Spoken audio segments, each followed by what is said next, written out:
Нам не надо молодежь там и прочее, нам нужны специалисты. И этот Шахбаз, и Наваз Шариф, они предложили, мы вам специалистов направим. Сразу вышли на обсуждение вопроса Барановичского хлопчатобумажного комбината. Мы там телепаемся уже сколько времени от Советского Союза наследство. Комбинат хороший, есть ХБ, белье, там просто не наволочки, это все нам надо.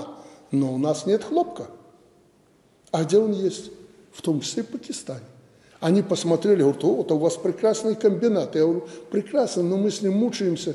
Мы вам поставим это сырье и своих специалистов, если вы хотите. Мы готовы произвести продукцию. И меня удивляет, что некоторые закусили эту наживку, схватили и начинают объяснять. Что вы объясняете? Один умный человек, я вот анализ посмотрел, написал, да батька ни разу стратегически не ошибся. Вы что, считаете, что я хочу сделать для Беларуси хуже? Да нет.